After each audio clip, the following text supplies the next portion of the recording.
A paz do Senhor, meus irmãos, iniciando mais uma aula prévia da Escola Bíblica Dominical, onde eu já quero aqui apresentar 6 situações, eu quero problematizar 6 situações no contexto da nossa aula de hoje. O primeiro evangelista, quem é? Qual é a agência oficial de Deus para a questão evangelizadora? Evangelismo ou evangelização?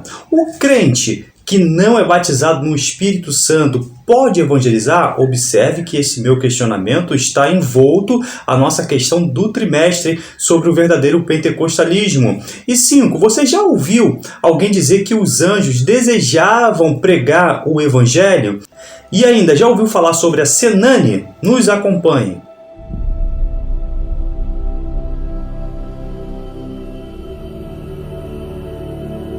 Texto áureo.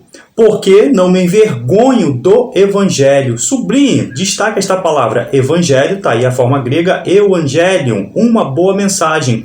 Não me envergonho do evangelho de Cristo, pois é o poder de Deus para a salvação de todo aquele que crê, primeiro do judeu, também do grego. Tá aí esta referência. Eu quero destacar também a palavra poder, que quer dizer dinamis, força, milagre e também salvação. A palavra salvação quer dizer sotéria, quer dizer salvar, quer dizer saúde, quer dizer também libertar. E crer, todo aquele que crê. A palavra crer, observe que ela está no contexto da situação de ter fé, acreditar, confiar. É desta palavra que nós temos a origem do crente. E também quer dizer entregar. A leitura bíblica em classe, para que você participe de todo o nosso estudo, se encontra em São Marcos, capítulo 16, versículo 14 a versículo 20. A verdade prática. A nossa responsabilidade para a salvação de todos os seres humanos, mediante o Evangelho de nosso Senhor Jesus Cristo, nos torna servo de todos. Queridos, dentro do contexto da nossa aula, nós conseguimos apresentar alguns temas pertinentes. Por exemplo, a evangelização urbana e as suas estratégias. Para evangelizar, nós precisamos montar uma boa estratégia. Isso é bom, isso é interessante. A evangelização dos grupos desafiadores. Então vejam, existem muitos grupos que são desafiadores nesse nosso contexto social também. O evangelho no mundo acadêmico e no mundo político também. Se abrange? Claro que sim. Evangelização dos grupos religiosos. Olha que interessante. Evangelizar crianças. Observe que existe uma temática toda especial. Evangelização das pessoas com deficiências. Eles também precisam ser alcançados. E também, vejam só que tema importante. A evangelização real na era digital também. Utilizar todas as plataformas, as mídias digitais, para de alguma forma nós alcançarmos os pecadores. Evangelho, quero mais uma vez destacar esta palavra. Agora, com mais detalhes. Observe que eu já fiz isso no início, quando apresentei o texto áureo. A palavra evangelho quer dizer boas novas. Vejam, o verbete grego, bem, agélia, mensagem, notícia, novas. Logo, nós temos euagélio, que quer dizer boas novas, boas notícias. É também interessante destacar a forma hebraica. Vejam, bessorá, mensagem, boas notícias.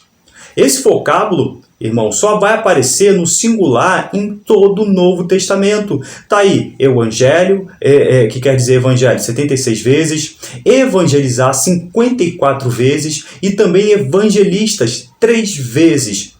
Ao longo do Novo Testamento, o Evangelho vai receber várias designações. Por exemplo, eu consigo anotar pelo menos 5. Evangelho de Deus, Evangelho do Reino de Deus, Evangelho da Graça de Deus, Evangelho Eterno e também meu Evangelho. Já começo agora a responder os nossos questionamentos iniciais. Deus é o primeiro evangelista. Ele evangeliza até mesmo quando está em silêncio. Antes mesmo que houvesse tempo, proclamou a salvação eterna. Era como se Deus, num tabernáculo vazio, chamasse os pecadores que ainda não existiam ao arrependimento.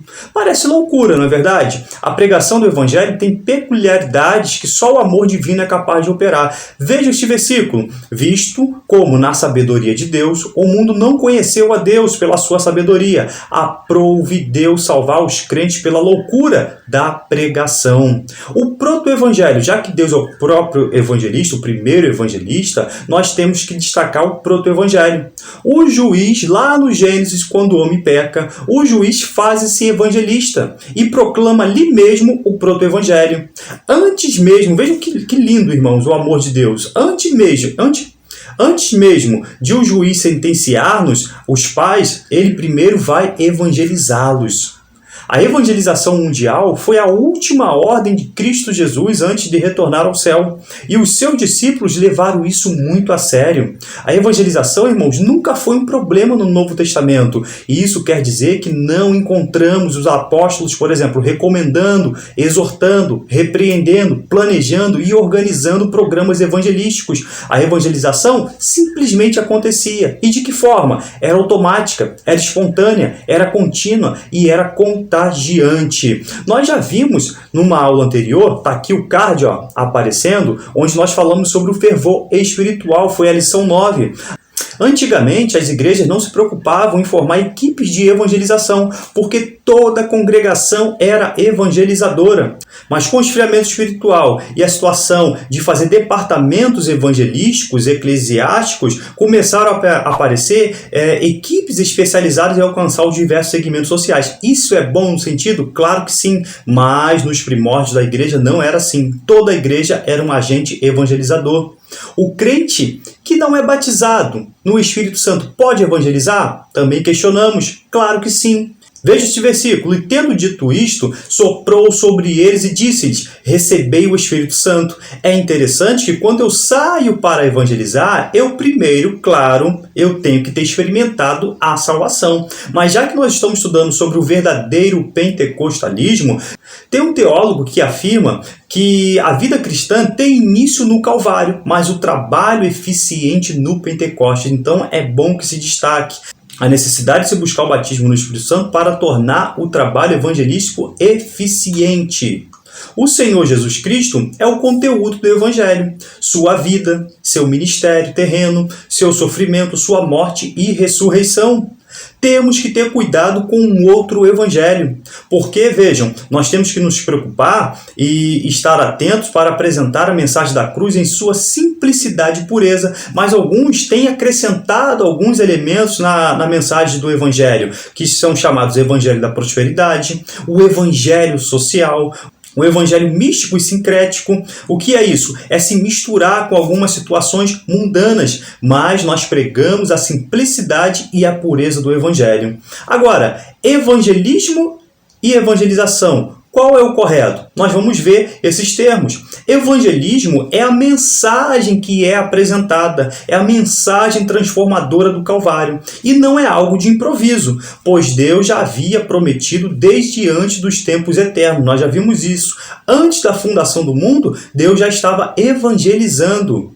Agora, a evangelização é o ato de comunicar as boas novas de salvação a todas as pessoas por meio de palavras e também de ações. Portanto, não era o evangelho de Israel. Isso é interessante também apresentar. Mas o evangelho de Cristo para Israel e também todo o mundo. Há uma abrangência eterna, porque Deus amou o mundo de tal maneira. Agora, vejam esse slogan dos pioneiros. Jesus salva, cura, batiza no Espírito e breve voltará. Esse era o slogan dos pioneiros Daniel Berg e Gunnar Virgin. É o resumo do Evangelho de Jesus Cristo. É o chamado Evangelho quadrangular. Jesus, irmãos, é o único Salvador. A palavra grega para Salvador, sotéria, Salvador, libertador, preservador, diz respeito a alguém que salva de perigo e destruição e conduz a um estado de prosperidade e felicidade. A declaração de que não há salvação debaixo do céu, a não ser em Jesus, está lá em Atos, capítulo 4, versículo 12, esmagava as religiões pagãs, pois elas atribuíam um título grego de soté a seus governantes e às suas divindades. Esse exclusivismo, irmãos, até hoje ainda afronta o mundo pagão e deixa em desconforto até mesmo as religiões monoteístas, que não têm Cristo e nem o Espírito Santo, que espera a salvação fora da pessoa de Jesus Cristo. A salvação, irmãos, ela é sempre acompanhada de libertação. Veja esse versículo. Ele nos libertou do poder das trevas e nos transformou para o reino do seu Filho amado. É o ato de libertar nossa consciência da culpa do pecado e das amarras também de Satanás. Temos que ter cuidado, como eu disse. Eu não posso apresentar Cristo rivalizando com as outras religiões. Não, eu me preocupo de apresentar o amor de Deus, o plano de salvação. Para evangelizar é preciso ter sabedoria. A Bíblia não diz: aquele que ganha alma, sábio é. Temos que ter cuidado em evangelizar, pois muitas pessoas veem Cristo como um concorrente de seus deuses. Pregamos o amor de Deus sem afronta a ninguém. Você já ouviu isso? Olha que interessante. Os anjos desejam pregar o evangelho. Porém, essa honra foi dada a nós, seres humanos. Quem nunca ouviu um pregador, alguém anunciando essa inverdade? Ele se baseia nesse versículo aqui, de 1 Pedro 1,12. Vejam só. A eles foi revelado que não para si mesmos, mas para vós outros ministravam as coisas que agora vos foram anunciadas, por aqueles que, pelo Espírito Santo enviado do céu, vos pregam o evangelho, coisas estas que os anjos, destaque final, anelam para escutar. Então destaque esta última palavra. Qual é o significado? Irmãos, o anjo ele sabe muito bem qual é a sua posição. Ele nunca vai ir além daquilo que lhe é ordenado. Ele é muito obediente. E ele sabe que esta incumbência de pregar está realmente com os salvos em Cristo. A palavra perscrutar quer dizer, os anjos examinam, investigam rigorosamente, eles indagam, eles vão tentar conhecer, procurar penetrar nos segredos das coisas. Então, observem, os anjos estão constantemente estudando, querendo entender a abrangência da salvação. Veja como o evangelho é muito importante, vejam como é interessante e até para os santos anjos. É só nisso que eles se preocupam, não de querer sair a evangelizar. Jesus morreu para salvar todos os seres humanos. Agora nós entramos nesse contexto da aula por uma questão bem teológica, porque existia alguma discussão entre Jacó Armínio e também Francisco Gomaro, dois teólogos, e nós já quero adiantar que nós temos uma posição muito bem fundamentada em Armínio, tá? Isso é interessante. Os remonstrantes, eles estruturaram a ideia de Armínio, que nós temos 5 pontos: livre-arbítrio ou capacidade humana, eleição condicional, isso é interessante, redenção universal ou expiação geral, resistência possível ao Espírito Santo. Então, por mais que eu me esforce a pregar e o Espírito Santo até convença, porque essa é a função do Espírito Santo, de convencer o pecador, o homem ele pode resistir ao Espírito Santo. E também os crentes, uma vez salvos, a ideia de, vamos dizer assim, que foi lançada a Calvino, uma vez salvo, salvo para sempre, o Armínio chamava do decaimento da graça. Então o crente tem que se cuidar e zelar pela sua salvação, sim. Então os contrários a Armínio, eles apresentavam a tulipe, que apresentava a depravação total, eleição incondicional, ou seja, o homem vai ser salvo e ele tem que ser salvo mesmo que ele não queira. Expiação limitada, pregavam a graça irresistível. O homem, então, se o Espírito convence, ele aceita. E não é nisso que nós entendemos. E também a perseverança dos santos. Essa é a tulipe.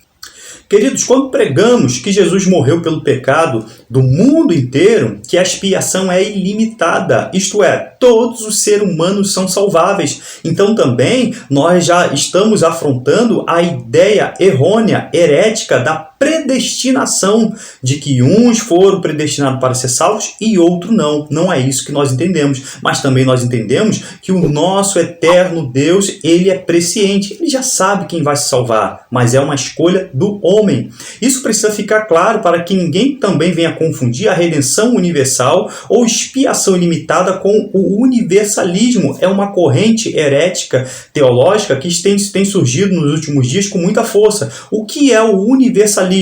É a doutrina segundo a qual, na consumação dos séculos, todos serão salvos. Não há condenação final, porque Deus é amor, é a base principal deles. Então Deus não vai deixar o pecador pela eternidade sem fim ali à mercê das agruras, das punições eternais, porque Deus é amor. Então, nós discordamos veementemente dessa ideia e dela discorda também a maioria dos cristãos. Evangelização local e transcultural. O último ponto, o envio de Jonas a Nínive era o prenúncio das missões mundiais da dispensação da graça. O profeta Jonas, como missionário, é uma figura de Cristo. Você já ouviu falar na Sename? A Secretaria Nacional de Missões. Se você tem um chamado missionário, meu irmão, minha irmã, procure essa secretaria. Vejam um lançamento de um curso, eu achei interessante. Entre nesse site, Sename certifica curso de treinamento missionário. Envia-me. Então lá se estuda, lá se prepara. Nas 2 primeiras viagens de Paulo, ele plantou igrejas, juntamente com a sua comitiva. Isto está registrado em Atos, do capítulo 13 até o versículo 18, exceto ao longo trecho de Atos 15, quando se discutiu ali a situação de se judaizar a igreja. Mas o objetivo da terceira viagem foi para preparar e treinar obreiros para a seara do Senhor. E isso nós encontramos lá em Atos capítulo 19. Então vejam já a preocupação do apóstolo Paulo em treinar, capacitar os novos obreiros para esta missão. Então a Sename normalmente já existe lá dos primórdios da igreja primitiva. O encontro, por exemplo, de Filipe com o eunuco da rainha da Etiópia era também um prenúncio da evangelização mundial.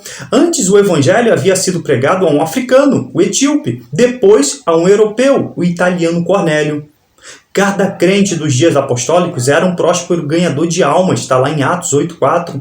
Se anuncio o evangelho, não tenho de que me gloriar, pois sobre mim pesa esta obrigação, porque ai de mim se não pregar o evangelho. Os missionários devem respeitar a cultura de cada povo, preste bastante atenção nisso.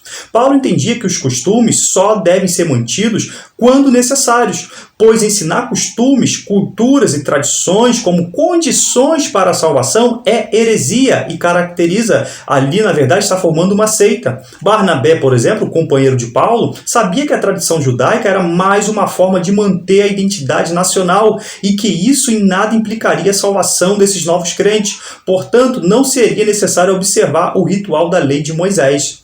A xenolália, mais uma vez um card, nós falamos isso na lição sobre o batismo do Espírito Santo. O que é a xenolália? A glossolalia, que é a natureza, o dom divino de falar em novas línguas, mas os pioneiros entendiam a xenolália, ou seja, falar em um outro idioma, objetivando a evangelização. É bom que se deixe também claro.